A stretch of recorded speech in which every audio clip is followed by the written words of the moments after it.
First of all, Lauren Barbato, if I'm saying correct, who's coming to us from Temple University in Philadelphia. And she's going to be focusing on some of her own fiction today. And she's going to go first. And our second presenter, Timothy Dulle, he's coming to us from Fordham University. And we'll be talking about art. And he has a PowerPoint to go along with that. So do you guys prefer doing, the nature of these are very different. Should we just do questions right after each one? Or do you want to do it all at the end, conversationally? It's fine by me. Either way. Is there a preference in the audience? Do a separate Q&A, I guess. All right, we'll try the separate Q&A. So we'll do the fiction, then we'll have time for discussion, and then we'll go toward the second presentation after that. Okay? All right, so without further ado, I'll turn it over to Lauren.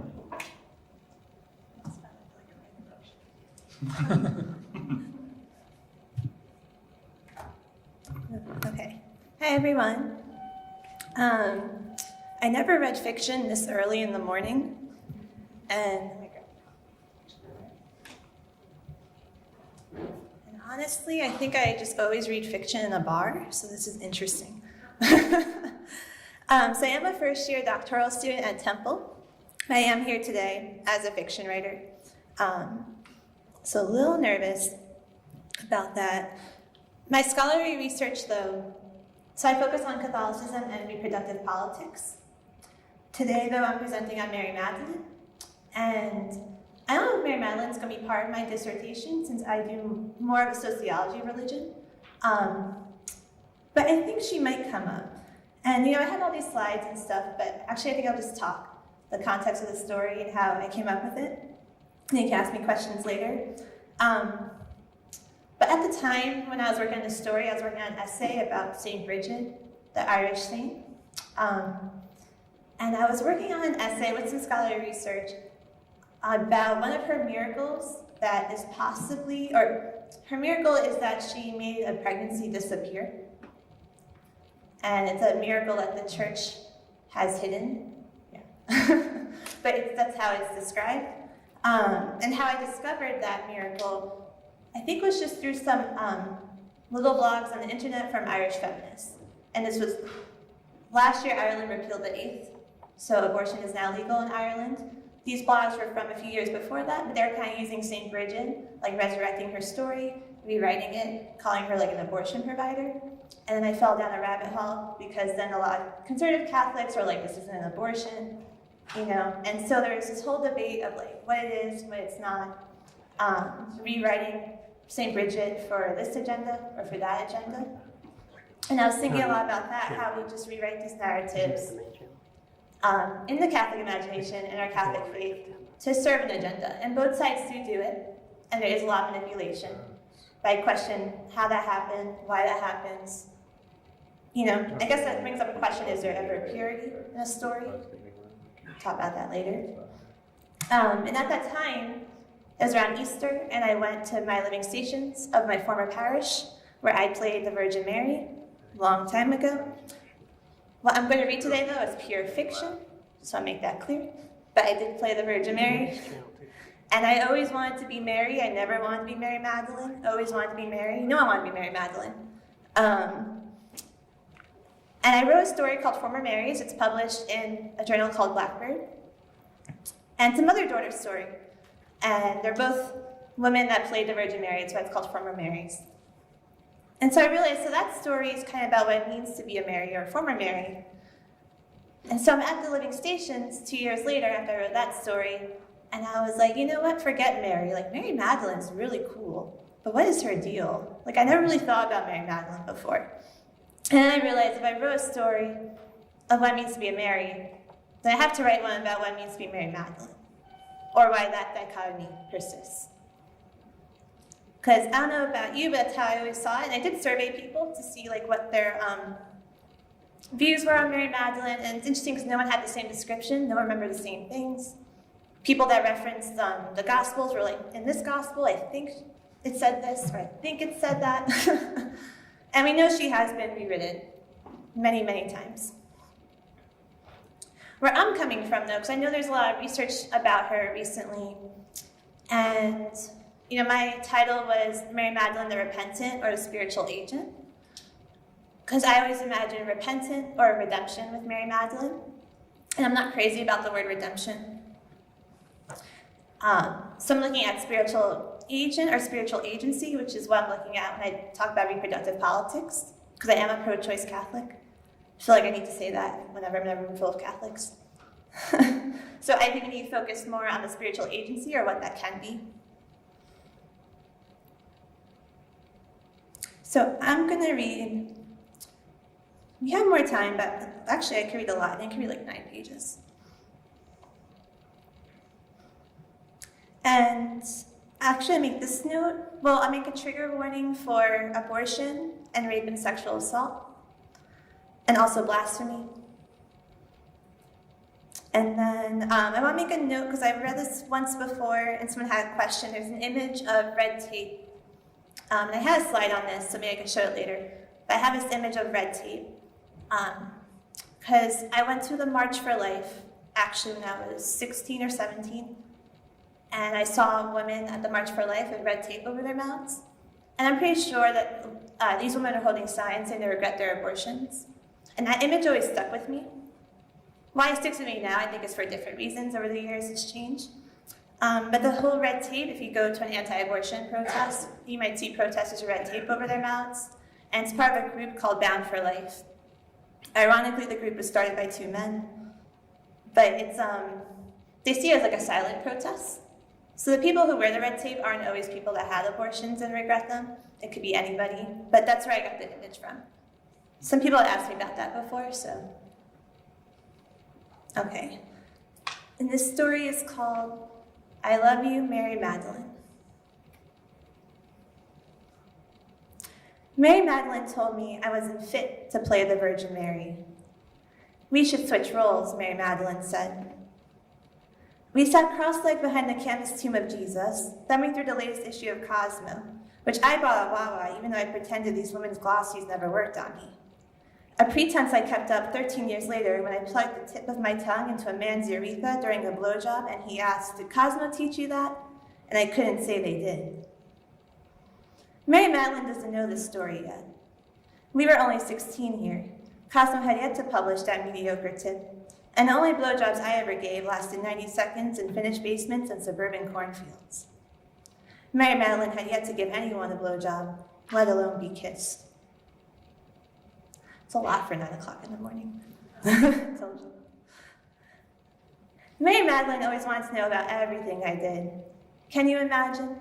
Mary teaching Mary Magdalene everything she knows, and not about piety or purity. Mary Magdalene was, truthfully, always better at those things. After all, Jesus first appeared to her following his resurrection. She hung around his tomb for 3 days. Really, who's to say Mary Magdalene was a whore at all? We all know she married Jesus. We were yelled at for saying that in CCD class, because if Jesus is married, then priests could be married too, and there goes Catholicism. Or maybe it's because no one wants to marry Mary Magdalene. I didn't think any boys wanted to marry me, and I didn't want to marry them. But I had the most community service hours. I volunteered at the homeless shelter, the nursing home, a thrift shop. I attended church every Sunday. I went to an anti-abortion march and held up a Defend Life sign, because at the time, I didn't think defending life and sex went together. And so they cast me as the Virgin Mary 2 years in a row. She really is a good girl, the adults said about me at church. And Mary Magdalene cried underneath the bingo billboard at the back of the church hall. That's what the boys say about her too. When I was 21, they sent me to a house named after Mary Magdalene.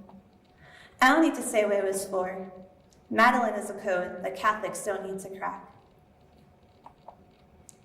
They said I suffered from depression. They said I didn't love my body. Too many men have touched it, been inside it. A baby had been inside it too, but I wasn't sure I could call it a baby then. A man had put the baby inside me on accident, but he put his penis in me on purpose. I thought about killing myself in the shower. I sliced my calves with my razor. Slice is too dramatic. These are cheap girly razors, the pink and purple drugstore kind. But I did this for a week straight until I ran out of Band-Aids. So I sat on the kitchen floor at 5 in the morning and called the hotline and said, "Hi, I think I am a cliché." And then I hung up, even though they told me to stay on the line, and called my mother. And I said, "Have you ever read Cosmo?" My mother has never read Cosmo. She was very proud of this fact. But then my mother said, "Why are you up so early?" I stood up and lit a cigarette and started making scrambled eggs. I cracked an egg into a plain ceramic bowl and said, "I had a baby," and gave it away. My mother said, "But I just saw you 2 weeks ago." And I said, "Yes, that's when I gave it away." They called us the Madelines here, and that's what we called each other. Except me, I was still a Mary. When we smoked in the courtyard out back, the Madelines would circle me and smirk, "Mary, she thinks she's so much better than us." Madeline was a Mary too, I would say. The first night with the Madelines, they wouldn't let me leave my room, a narrow little thing with only a twin bed and nightstand. I climbed onto the windowsill, wrapped a gauzy white curtain around my torso like a Miss America sash. The day I was chosen as Mary, my mother picked me up from living stations and gave me a prayer shawl, royal blue and silver, woven in a Trinity stitch. We hadn't even left the parking lot. "How did you know?" I asked. "Who else?" my mother said, and she was crying. The Madeline House stood in the corner of a shaded block in the neglected part of the city, a gold brick Victorian surrounded completely by iron. There was no air conditioning, not in the window ones, and it was one of those humid nights where men drink shirtless on front stoops. I thought about the man who put the baby inside me, how he left for San Francisco 3 days after I gave the baby away. Whose house did they put him in? I couldn't remember in the Bible who was equivalent to Mary Magdalene. The men either seemed pure or pure evil. Which man was known for his crimes even after he found redemption?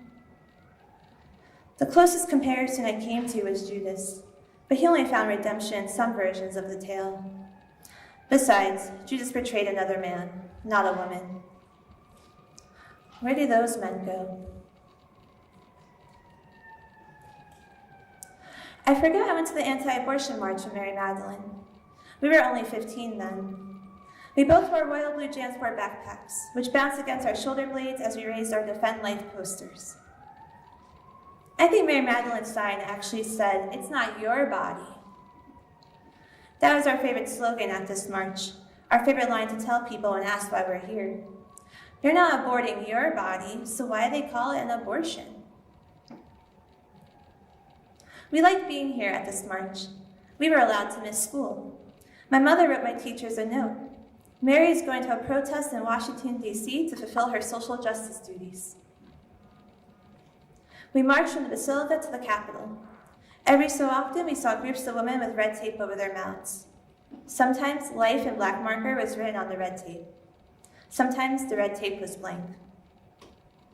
We would stop whenever we saw these women, who stood in small groups at the periphery and hugged their bodies over their parkas, eyes lowered. No one ever approached them. "That's so sad," I said, and Mary Magdalene agreed.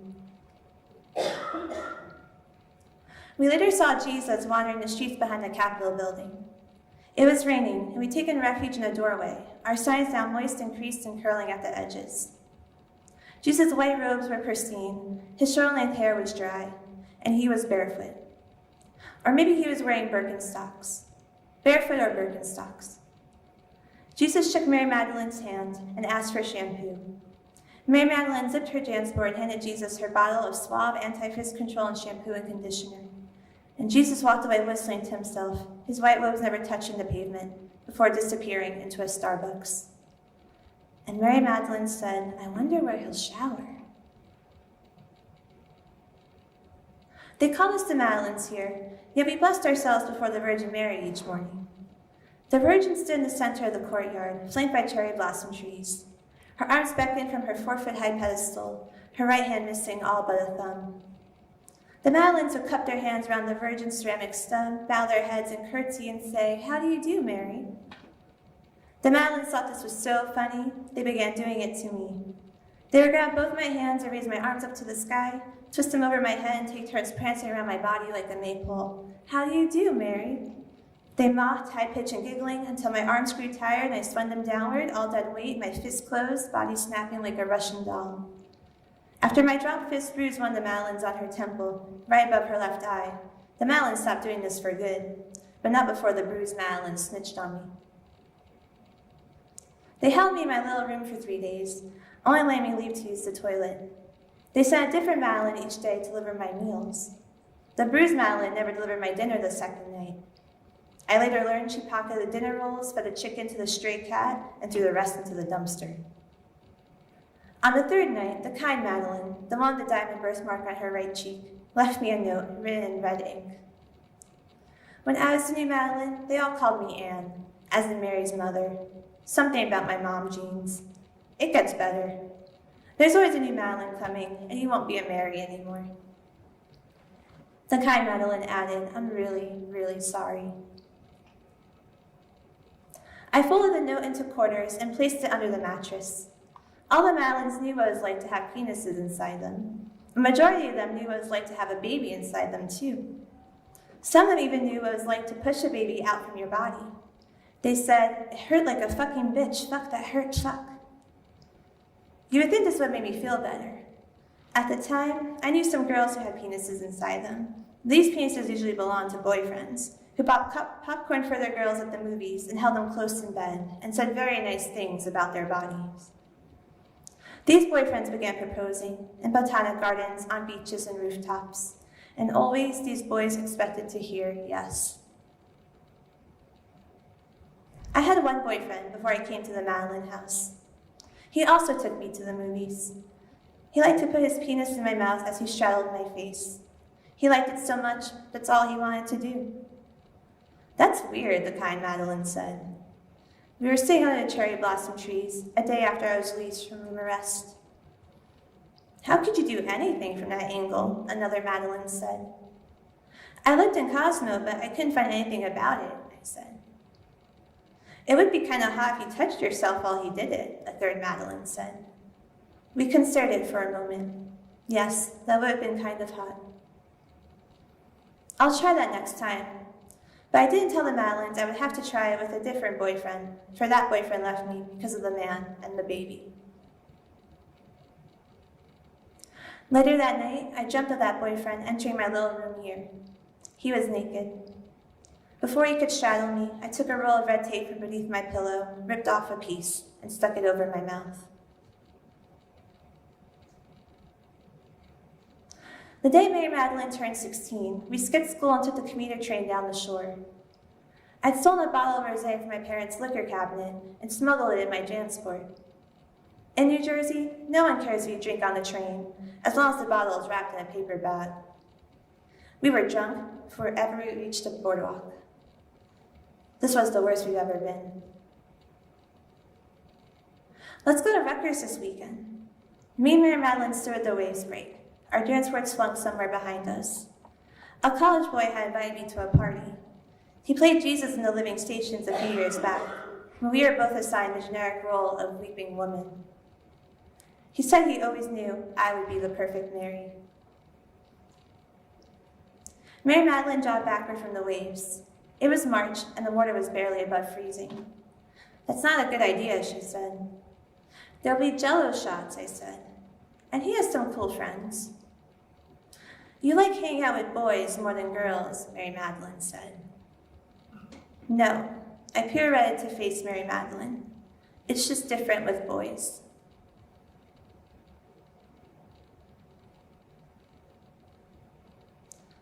It was still unclear what they wanted us to do here. We threaded glass beads and crucifixes in the morning, crocheted shawls in the afternoon. They said we needed to learn the word sorry, that we didn't say it enough, but first we must practice it, penance. And once we had that down, we were freed. Catholics, they seem to think you just commit one sin one time per lifetime.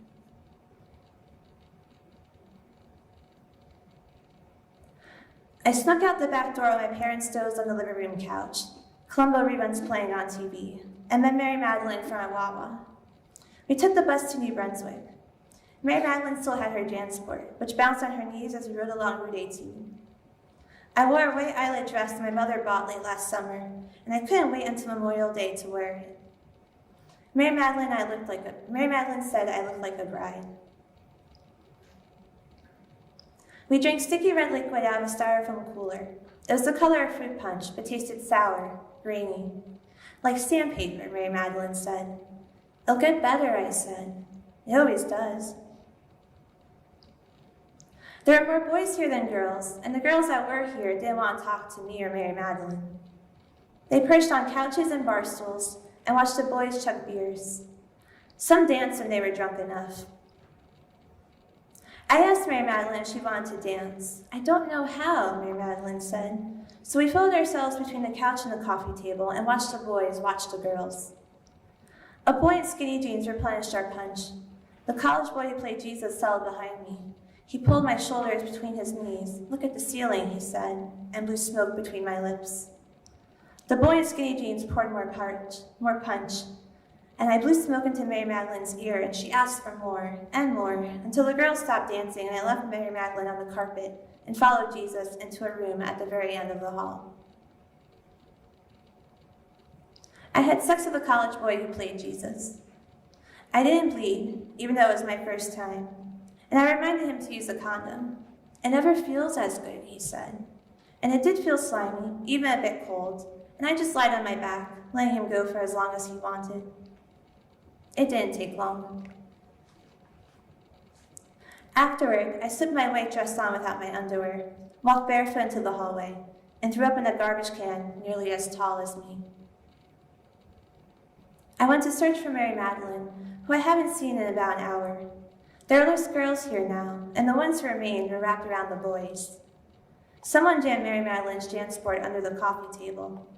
I tossed over my shoulder and entered another, longer hallway.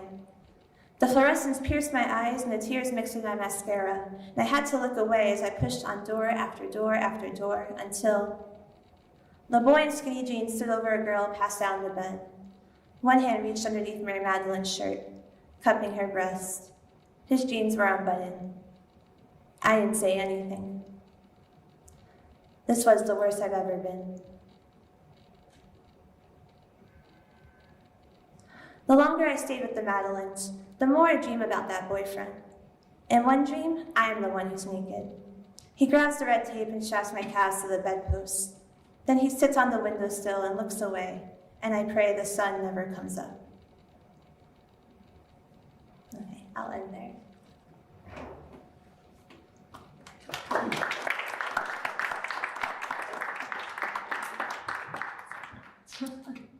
Well, thank you very much for the reading. We'll open it up to conversation, to questions. If somebody has something they'd like to ask, I certainly have things I was thinking of as well.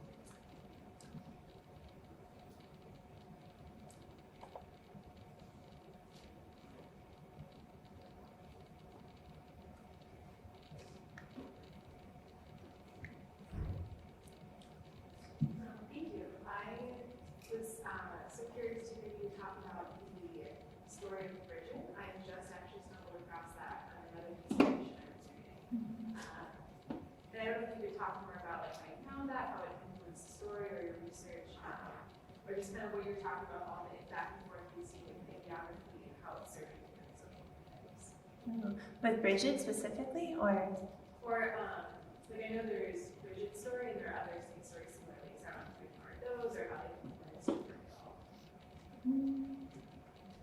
Well, I was talking about this with my roommate last night. Like, this isn't, what I just read isn't the first reimagining I realized, because I did write a story a few years ago called Patroness, where I do reimagine a lot of the early saints, Bridget as well, but like St. Lucy, St. Agatha, Petronilla. But I heard a different story of Petronilla than my roommate did, which is interesting. And that story was basically, I just had put all the saints in a room at like a party in like 2017, and they're all pissed off. So it does influence my work, but I guess it influenced more than I thought. but in a way that I guess just undoes like everything I thought I knew growing up. And my personal story is that I leave Catholicism for quite a while, like probably during my college years and then 20s for various reasons, because I thought I couldn't fit into these certain molds.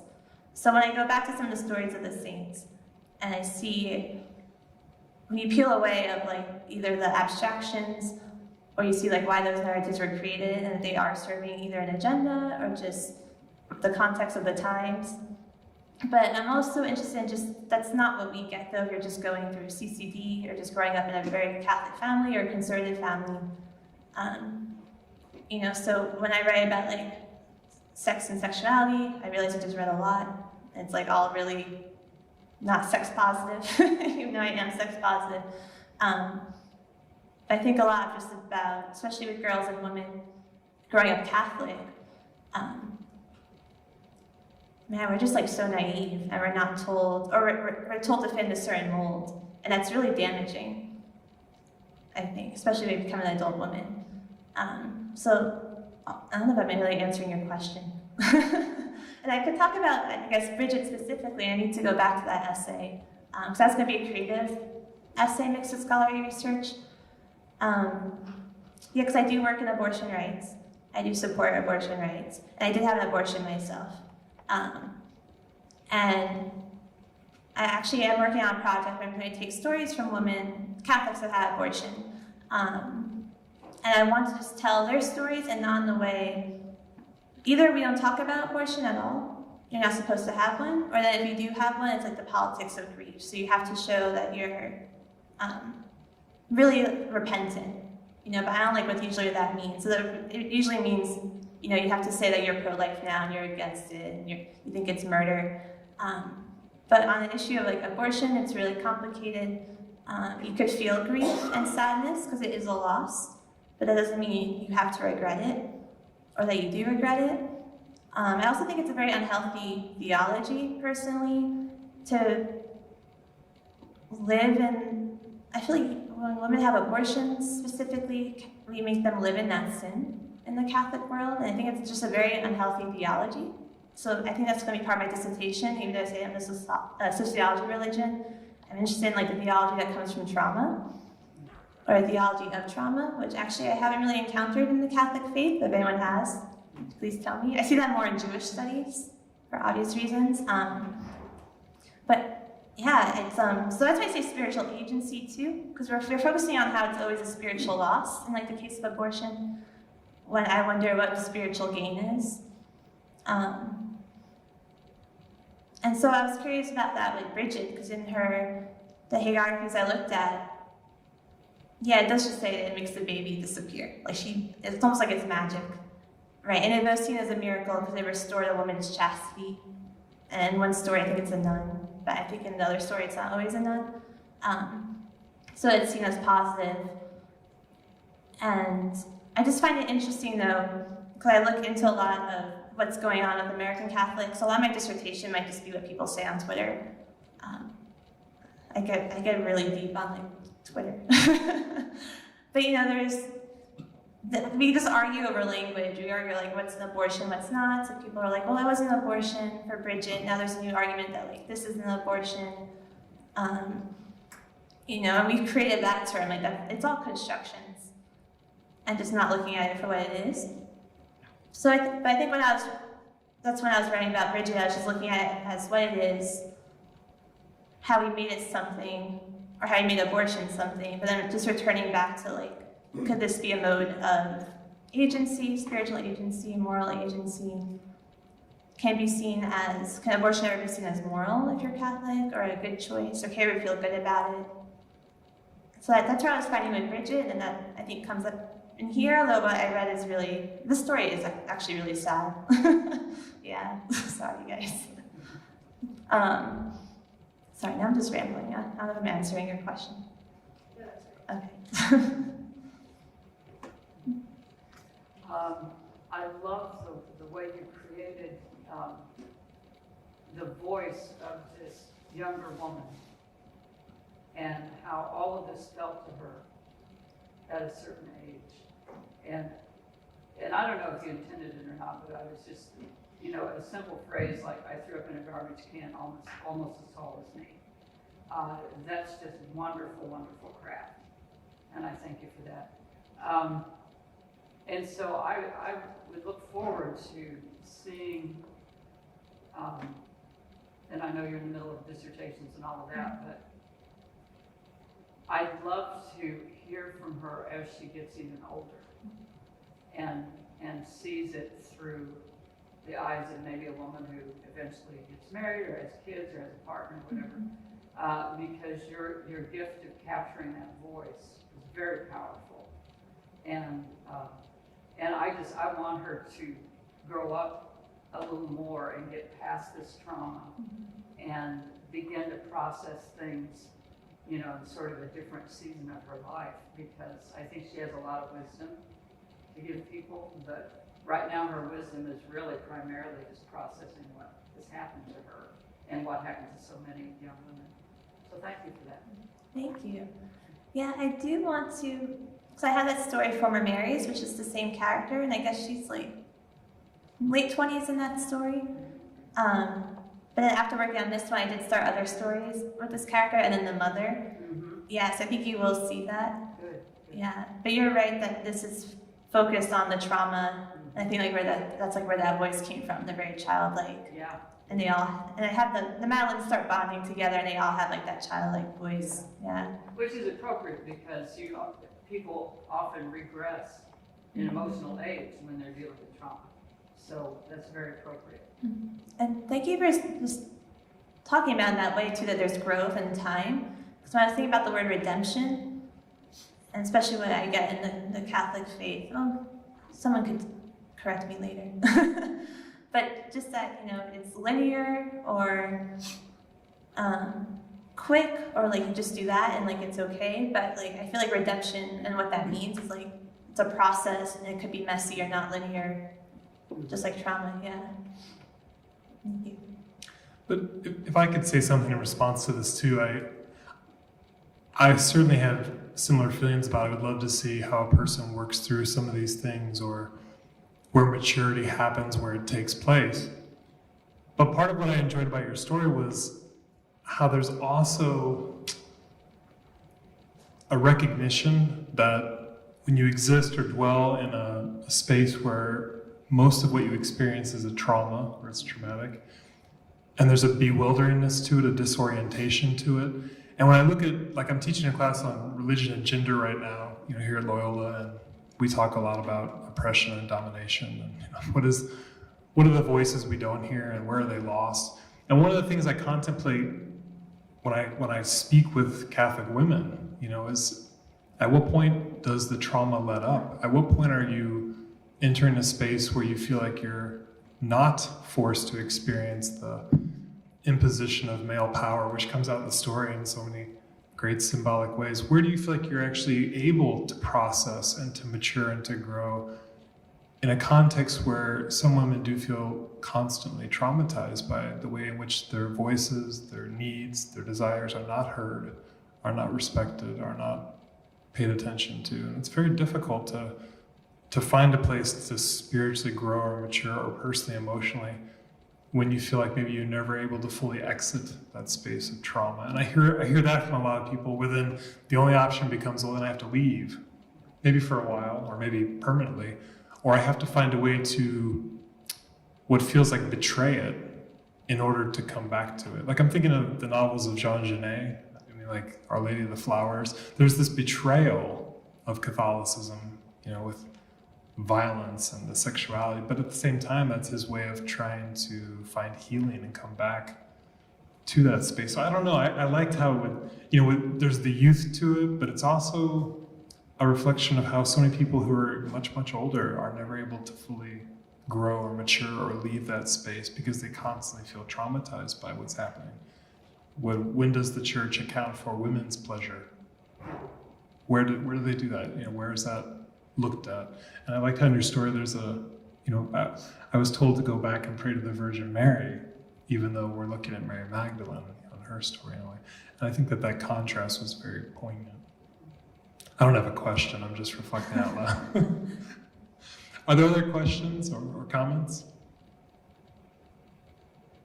I have a question. Have you found a willingness for people who don't have the female Catholic experience to be compassionate to these stories, to be like an open and receptive audience, or do you find that there's a knee-jerk reaction to like judge the character at distance from her? And if you're finding that what I'm really interested in, if you're finding surprising people connecting with the story and being moved by it, I want to know your secret because it's a very confronting story in a really like important and generous way. It's interesting you said females, so I'm guessing you're talking about men. Mostly. But I think what's harder for me is when a woman actually discredit or like, yeah, I see that more. Well, I see it both for men and women. I guess both with a story like this and nonfiction. But actually, it really hurts for me when it's Catholic women. Because I think actually Catholic women have more like this. I could handle the misogyny from like the pro-life people on Twitter, the men, or the Catholic men used to that. But when it's a Catholic women having internalized misogyny, which was part of the impetus for that story too, because I was the Virgin Mary, but the joke was I should have been Mary Magdalene. And I was like, no, I want to be married. Like, I deserve to be married. But I still see that from like adult women who, they're I think the ones who are quicker, or they judge in a different way, or that's the way that's more hurtful. You know, I've had, I see that in progressive Catholic circles, unfortunately. I see that a lot. Because no one wants to, so if I go into a progressive Catholic circle and try to talk about reproductive rights or abortion, yeah, it's not very welcoming, and usually I feel like I'm the only one. So I'm both kind of used to it, but lately there's been some times where it's like women who I'm supposed to be working alongside. But a lot of it is just, I have to remind myself, a lot of it is, I think for Catholic women, I hate to use the word sheltered, but yeah, they just led a very different life than I did. And I have to remind myself that like we actually grew up the same way, like we were ingrained with all these images or all these stories. Like I went to the March for Life when I was in high school because the church bused us to DC, right? Like they bused all the kids. But I like went out and I lived a very different life. And so a lot of times people have said to me, I hate to like use the word shelter because it sounds negative, but I just have to remind myself that they lived a very different life, and so they're still learning maybe. But it's hard because it feels like they have the authority over someone that has gone through the experience. And that's a problem, especially on the issue of, I would say all reproductive health issues in the Catholic Church. We don't listen to women, like, so not just abortion, but just like women that had like really difficult pregnancies and almost died during pregnancy, right, or birth control. Yeah, we're always discrediting their experience. How do we fix that? I'm trying by being bold. Yeah. The men though.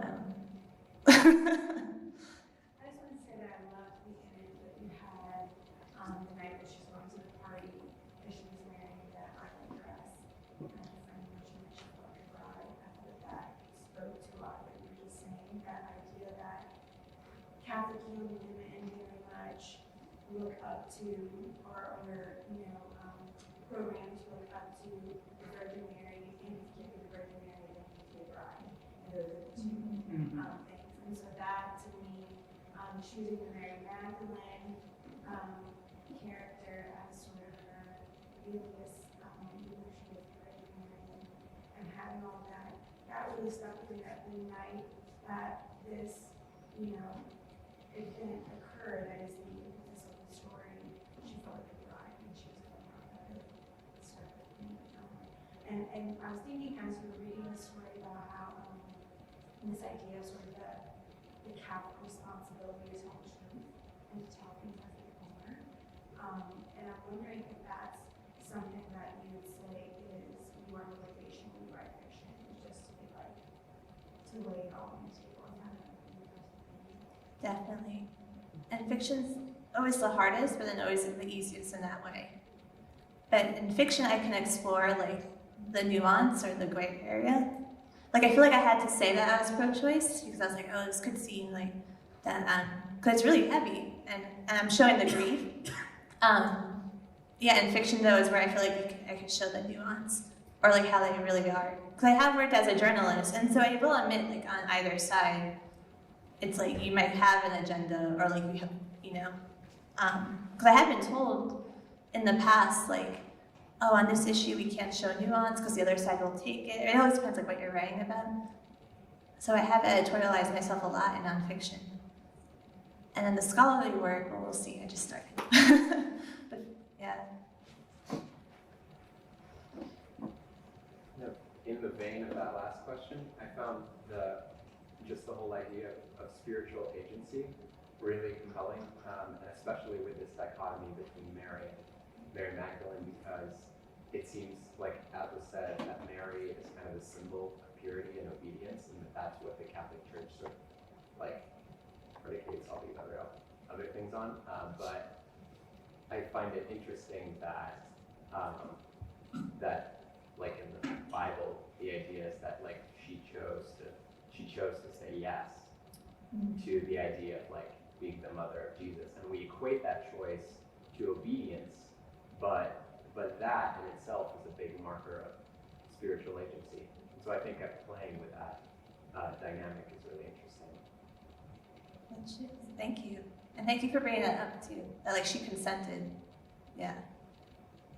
She consented, but then I heard homilies from my like former parish priest being like, I don't know, taking on the burden of pregnancy. Like he said the word burden or stress, right? Which like, and that bothered me. But you're right that she consented, and we kind of rewrite that or downplay that.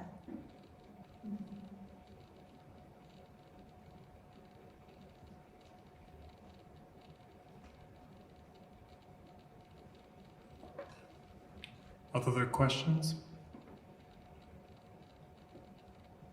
Well, time-wise, perfect timing to transition to our second talk. Thank you very much, Lauren, for your presentation.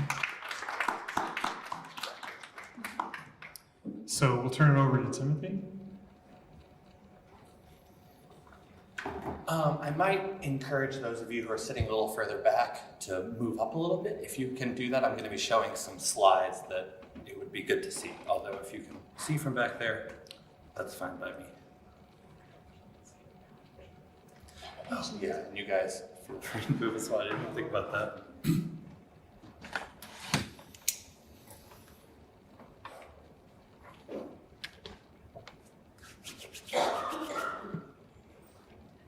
This is going to be a transition. There's no way around it. Thank you so much for your work.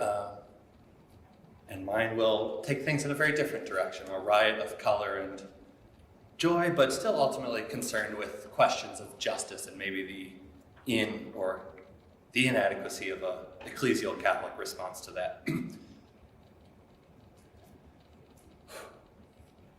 The artist variously known as Frances Kent when she was born, Sister Mary Karita IHM when she was a nun, and Karita Kent, but more commonly simply as Karita in her time as an artist, was born in Dodge City, Iowa in 1918.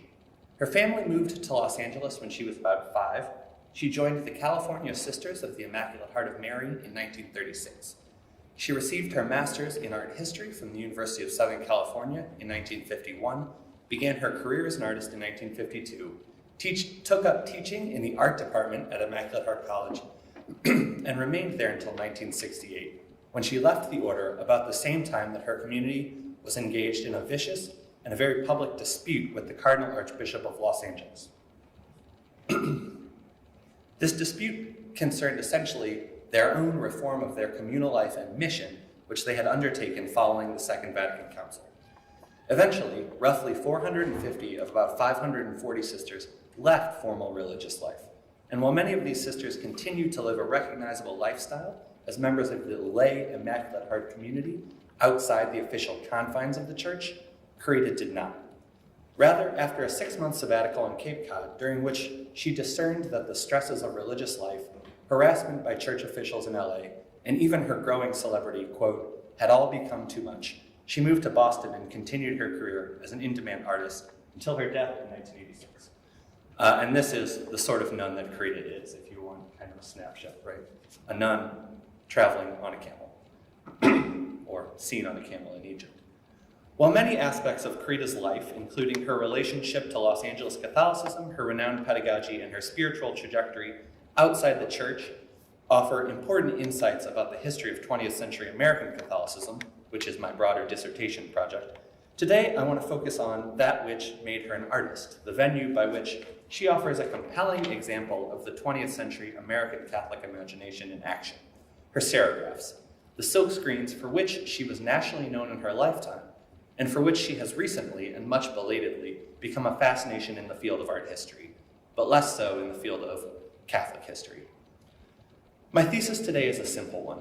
In her screen prints, Karita blends traditional themes and subjects from Catholic spirituality with post-war middle-class consumer culture, and the way in which she does this changes over time to reflect the changing experience of American Catholics and her own experience within and outside of the church.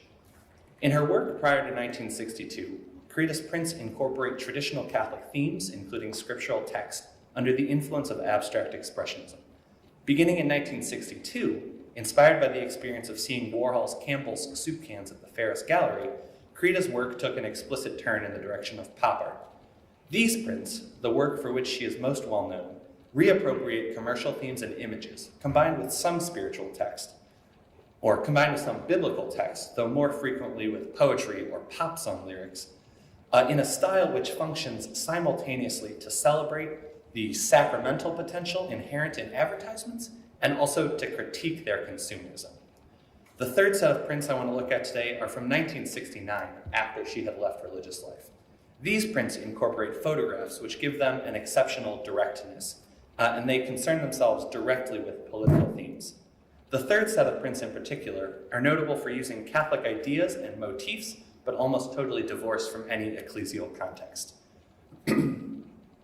Over time then, the Catholic influence in these prints becomes much subtler, and Catholicism becomes an underlying set of ideas, a sort of motivation or organizing principle rather than an explicit subject matter.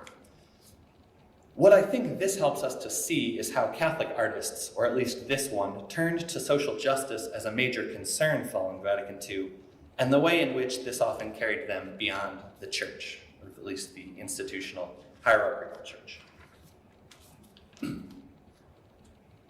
Some of these early prints are a little bit harder to see, but there was only about 3 of them. After that, all of them will be pretty big and I think a little bit clearer for you all in the audience. So fittingly, Karita's first successful work came about by revising something older. She later recalled how in 1952 she dusted off a print she had made for her master's. She said, quote, "It was really so bad that I started adding colors on top of it, making a completely new print. The original print that formed the basis for this one, titled, 'The Lord is with thee,' quote, was a very unwhole picture, a picture of the Assumption with a very fashion modelish lady at the center. As we can see, this print, which won Karita first prize at the LA County Art Fair, is really sort of a riot. While it looks closer to the presentation than the Assumption, we do indeed see a sort of fashion modelish Mary at the center. She's surrounded by, to my eyes, 3 wise men, another man in a crown, possibly a few shepherds, separate from the wise men, so sort of playing fast and loose with the biblical story as we've seen already today. Generic saints, both short and tall, with halos, some animals, including sheep, camels, and what appears to be an abstract dove above her head. Karita often spoke of her frustration with the figurative art which was popular in this time, and we do see here sort of a compromise between figurative art and expressionism. Especially compared with her later depictions of the Virgin, however, this one is actually fairly traditional, if you will. The second print I want to look at is also from 1952. It's called At Cana of Galilee. This is a depiction of the wedding feast at Cana, where Jesus worked his first miracle by turning water into wine.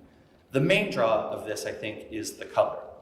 We see all the guests gathered around tables depicted in wild oranges, pinks, and purples, giving it something of the vibrance of any proper wedding feast. Probably the most interesting minor detail here, if you can make it out, are the small chairs to the right and left at the bottom of the print.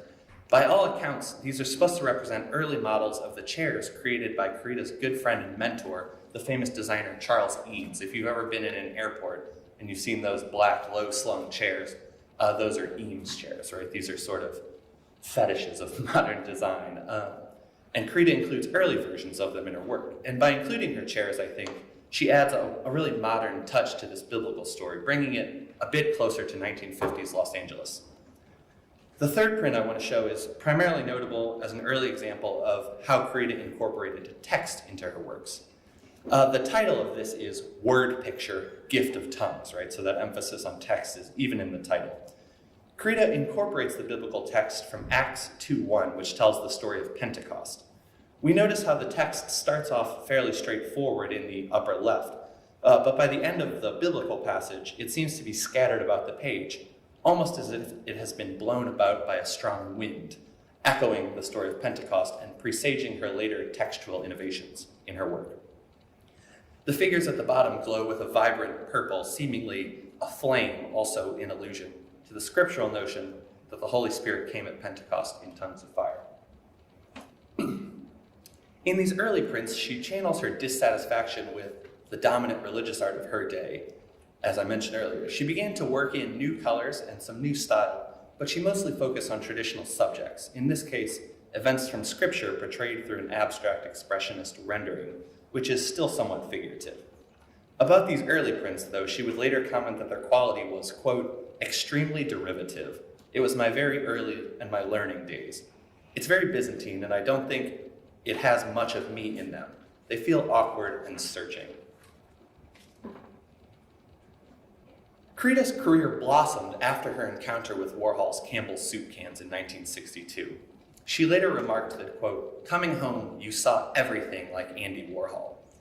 Shortly thereafter, she made her first piece of pop art called Wonder Bread, which made use of the bread company's signature colored dots. And coming from a Catholic nun, it cannot but evoke the bread of life, the Eucharist.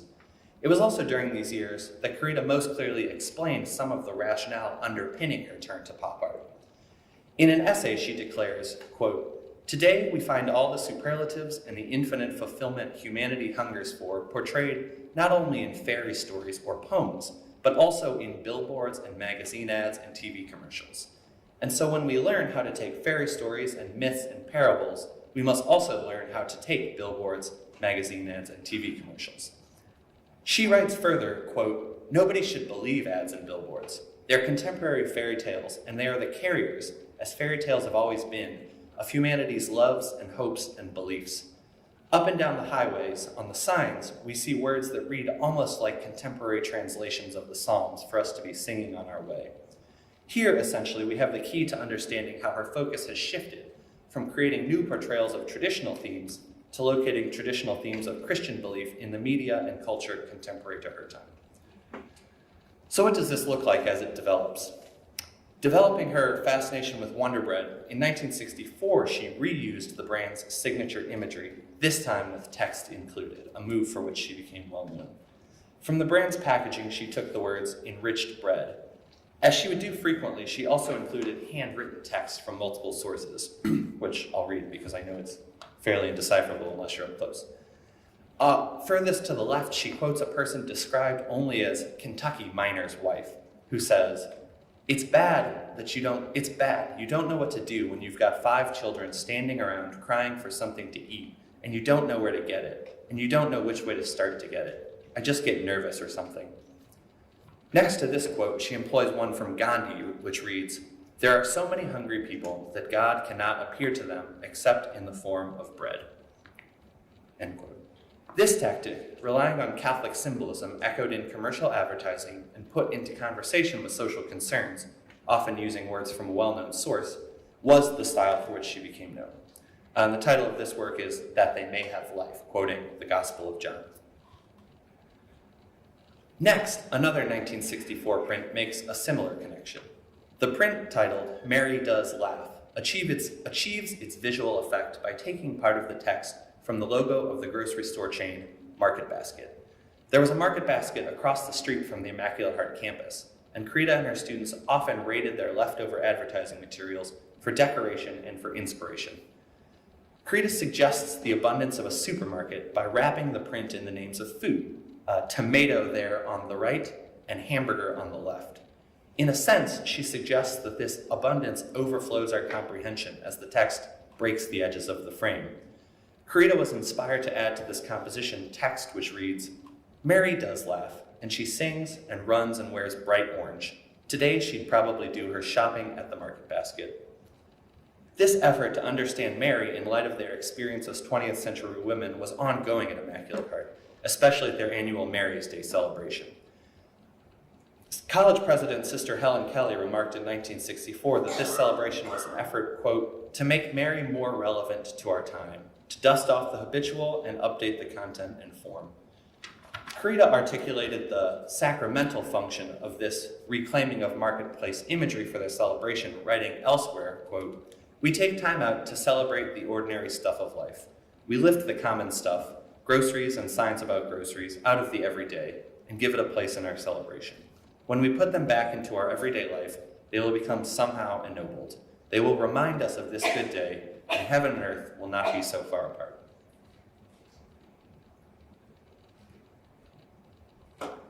This blending of Marian imagery and pop sensibility reached its apex in another 1964 print, The Juiciest Tomato of All. In this print, Karita chooses to render a tomato in textual form instead of figuratively. The piece's vibrant colors helped support this idea of a vibrant and lively bounteousness, which Karita believes tells us something about the Holy Virgin Mary, and therefore reveals something of God's love to us, recalling here, like Andrew Greeley's fascination with female images of the divine. This connection becomes clearer when we can read the text, which is drawn from a poem sent to Karita by her friend Samuel Eisenstein. He writes, if we are provided with a sign that declares Del Monte tomatoes are juiciest, it is not desecration to add, Mary Mother is the juiciest tomato of them all. Elsewhere in the text, at the top of the letter O, he articulates a sort of rationale for all religious pop art, writing, quote, there is no irreligiousness in joy, even if joy is pump-primed at first. In a sense, all of Karita's riotous color and her playfulness can be thought of as priming the pump for joy, which she takes to be itself a very religious thing. If the colors of the marketplace happen to be useful ways of doing that, all the better. The final set of prints I want to look at were made primarily in 1969, after Karita had, in her words, unjoined the Immaculate Heart Sisters. These prints continue the social concern expressed throughout her career, but in a visceral new way. In part, these prints are the result of her professional relationship with the printer, Harry Hambley, and some new technology which enabled her to reproduce photographic images in her prints. She had previously worked in a small, poorly insulated, basically concrete garage across the street from campus in the summer months making these prints, inhaling a lot of fumes, right? So she outsourced it to a printer eventually. In these prints, I think we can sense a new directness, almost a new sort of radicalism. In part, I think this follows the Church's shift from a generalized concern for Catholic action and a growing social apostolate prior to Vatican II, into which the Council introduced directly the language of structural reform, which is to say, a concern to alleviate unjust orderings of society rather than focusing on individual charity. However, Karita's prints went beyond that, embracing a sort of conflictual stance with which, I think it's fair to say, the Church has always been fairly uncomfortable. Unsurprisingly, Karita and those close to her attributed this to the influence of the Jesuit Daniel Berrigan, with whom Karita was very good friends. Liz Bugenthal, a one-time Immaculate Heart sister and a friend of Karita even after they left the order, recalled, quote, most of us hadn't thought much politically till we met Dan Berrigan. He really brought us to political consciousness. For Karita and many others, he made political and social action natural and necessary. We spent most of our time pondering what to do. Karita started immediately with political statements in her work. While Karita never took to the sort of civil disobedience that made the Berrigan brothers famous, admitting in a later interview that she just never felt that to be her calling, she did have a deep optimism about the ability of artwork to spark new ideas and raise this sort of liberatory consciousness in her audience. One of her prints from this period, Phil and Dan, named for the Berrigan brothers, Phil and Dan, foregrounds an image of the brothers lighting draft records on fire in protest of the Vietnam War, an action which would eventually land them in prison. Filtered through a jarring orange and yellow, the bottom of the print reproduces quotes from Thomas Lewis, a member of the Catonsville Nine group which carried out this action. This quote asserts in part that, "To me, therefore, prison is a very creative way to say yes to life and no to war." Below that, there's a quote from the group's lawyer, which states, "They were trying to make an outcry, an anguished outcry to reach the American community before it was too late." And this, I really think, is kind of a mission statement for Karita's work in this period. A similar silkscreen, Chavez, foregrounds an image of the labor leader bathed in warm tones, staring off intently to the right, or in more of a meta reading, staring directly at the text, which reads, "In the vineyards where the grapes of wrath are stored, the poorest of the poor begin an epic struggle against the masters of the land.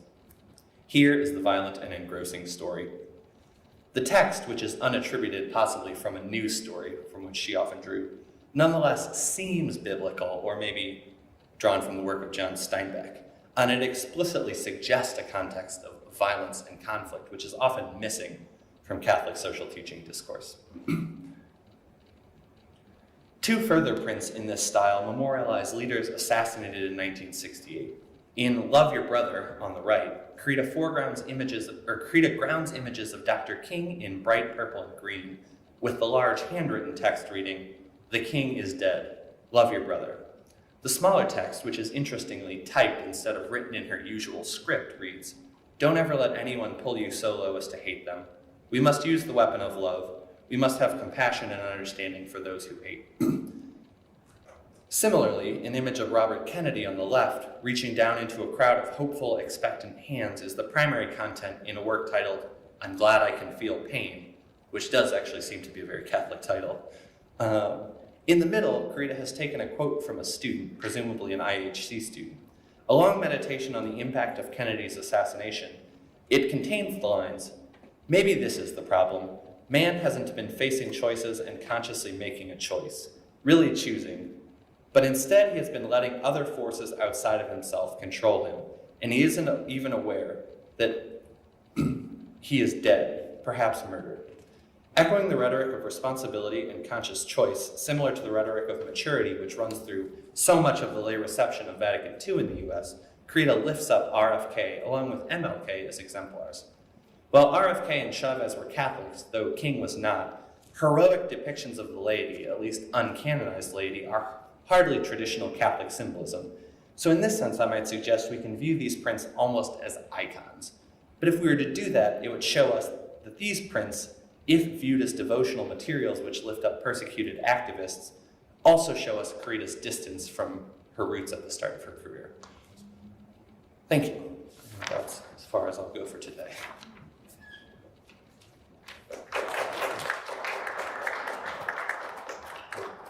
Gotta give credit where credit's due.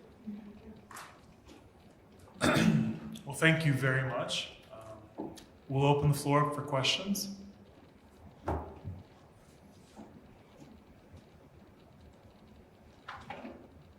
Thanks so much, Tim. That was wonderful. How did you first encounter that work? I first encountered Karita in a chapter from one of my mentors, Mark Massa. He's a Jesuit Catholic historian. He was writing about actually the larger struggle of the Immaculate Heart Sisters against the Cardinal Bishop of Los Angeles. I don't know if people are familiar with this. It's essentially the quintessential post-Vatican II, like liberated women versus oppressive old man bishop. The sisters who were essentially like Hollywood sophisticates and very ahead of their time, were already getting master's degrees a lot. And when Vatican II came around and it said, oh wow, if you're in religious life, you don't need to wear habits and just teach grade school. You could think about like having a broader mission. And these women in Los Angeles said, yes, that sounds like us. And the irony is that in following the council, they really pissed off their archbishop, who was, some people have called him the most conservative bishop in the whole world in the 60s. And they got into a huge conflict, and the sisters all mostly left the church, and their community actually continues on today, the Immaculate Heart community, but Karita left. But in that whole big story, there was one footnote about their most famous member, the pop artist Karita Kent. And I was like, oh, that sounds like a person I want to know more about. And there just wasn't that much out there about her. And as an enterprising young graduate student, I thought, oh my gosh, I have to pick a topic like this pop artist nun who like eventually became kind of a radical. That sounds right up my alley. So that's the long version.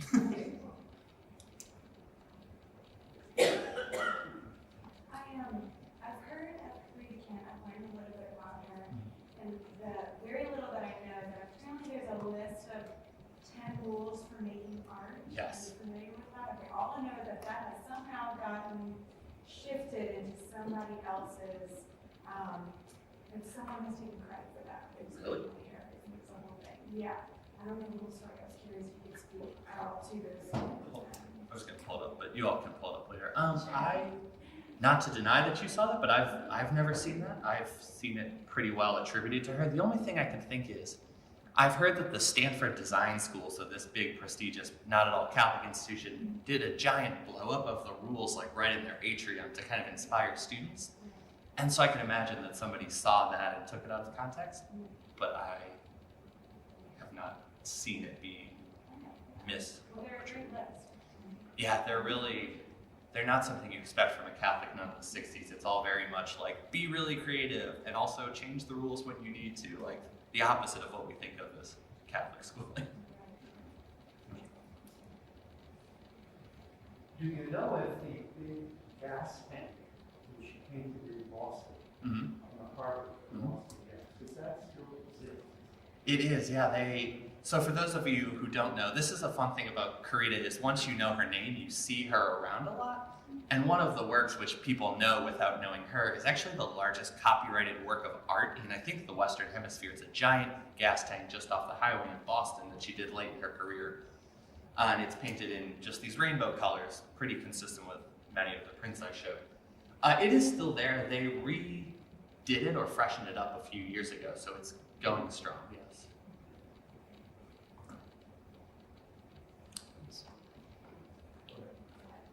You talk about kind of the influence of Andy Warhol in her later years, but looking at some of those earlier prints, reminds me of like the French artist Madeline House, or like David Jones, the British photographer and engraver, where you kind of have these like elaborate passages from scripture, like in Latin, but then you have writing around the outside, and the idea was that they're pictographically represented with the words kind of encompassing other words, much like that painting, you know, with kind of the hamburger and the tomato.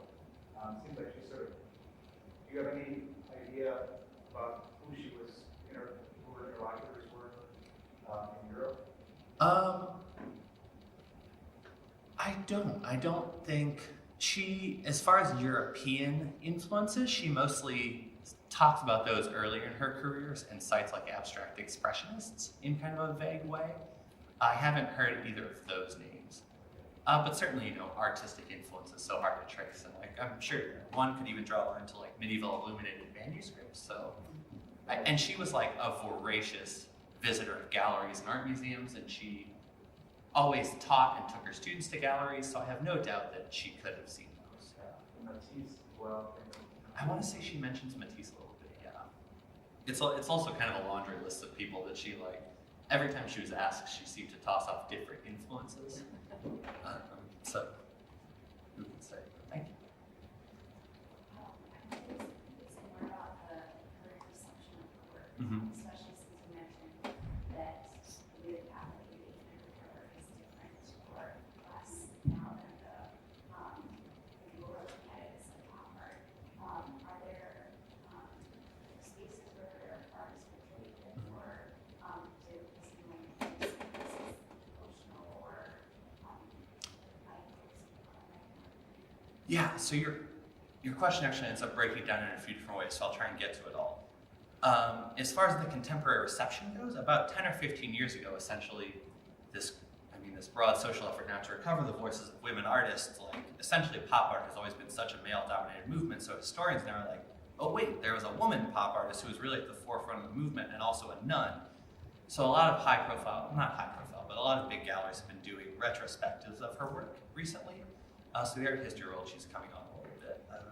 And a lot of museums actually own her work because she kind of mass produced them and they were really affordable. So almost every museum I've seen owns some of her stuff that's really on display. So if you go onto the website karita.org, you can often find where some traveling exhibitions are to be displayed. But the main repository is the UCLA Hammer Museum has a lot, and the Karita Art Center in Los Angeles. There's a Karita Art Center, which is very small. I'd hardly even call it a museum. It's more of like it's a nonprofit that feels like a parish rectory. Really great staff there. They have her archives. So that's sort of the contemporary way to view her. Do people use her work devotionally? This, I'm still tracing threads, but once people find out I'm working on this, I actually hear a lot of stories. I think a lot of progressive Catholic communities that for many reasons historically like kind of keep their head down, often like a Karita print will be hanging around in whatever space they work in.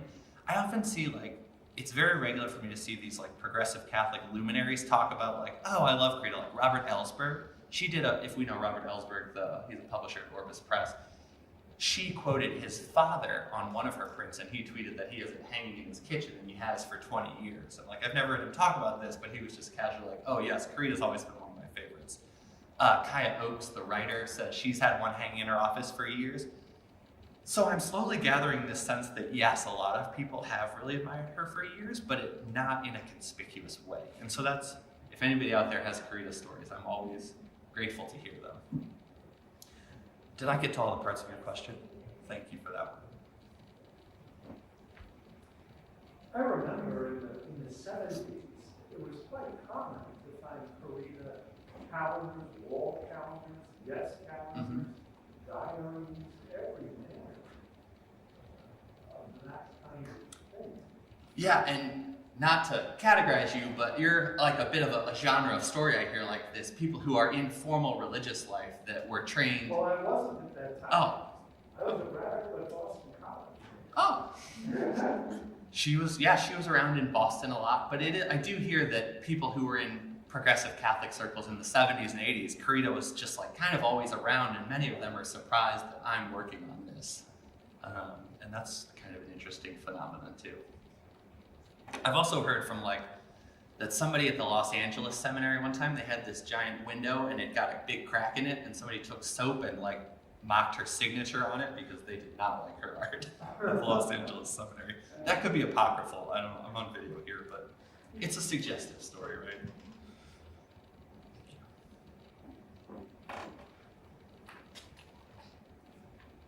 Other questions? Oh. I also seem to recall, I think Life magazine did quite a spread on her. There was some popular magazine in which her work appeared profile on. Yeah, she was profiled a lot in publications of the time at various lengths. A ton of newspapers, because everybody wants to run a puff piece on this artist nun, right? Because it goes from kind of a quaint thing in the 50s and 60s that it's a curiosity, to then some longer profiles in the 60s. And a writer for NCR, when she left, her order called her the most well-known Catholic nun in America. So this level of visibility in the 60s is, I like to think I'm not overstating it, right? And one of the things of why I'm doing this dissertation is I think that's really been lost, right? And how does that happen, et cetera, et cetera. But yes, many publications feature her.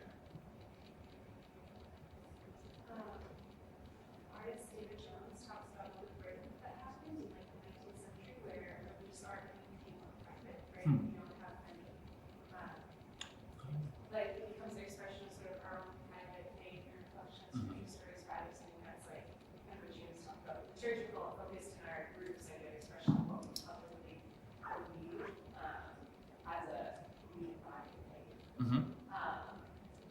And I'm curious about how you see Karita's art seems to be public in the sense that it's popular, it's pop, right? You're saying entering into this pop art movement and then trying to use that as an expression of faith. So I think I'm just curious to see what you think Karita's art says about us as a moving body of faith, or how Catholics can look at it and see their own faith reflected in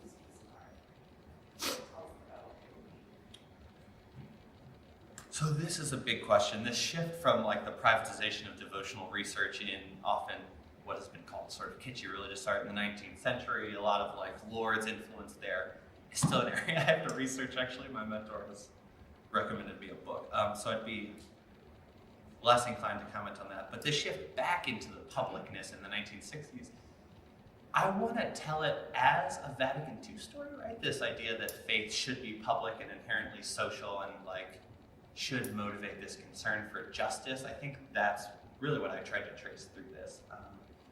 Although one of the interesting things is how her work anticipates Vatican II by many years, and that's often the story American Catholic historians tell Vatican II, that it wasn't just this thing that dropped into the world in the 60s. It was in many ways capitalizing on shifts that were already happening.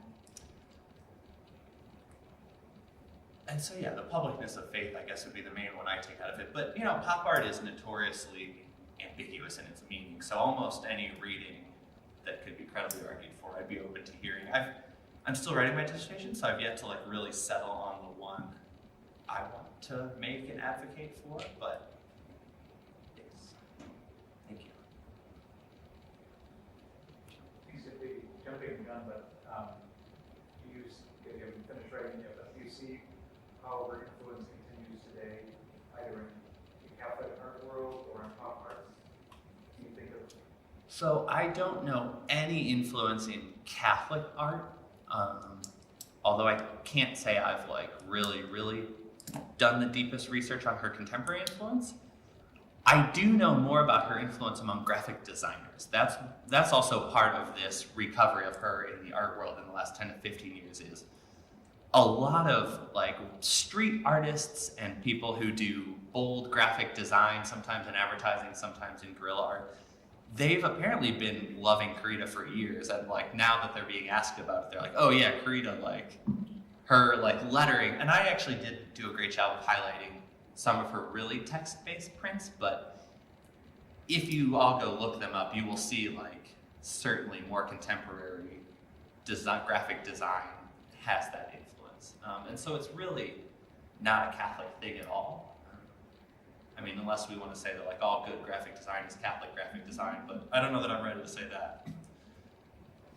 But yeah, so that's the best I have on that. Well, let's thank both of our presenters for a very interesting time.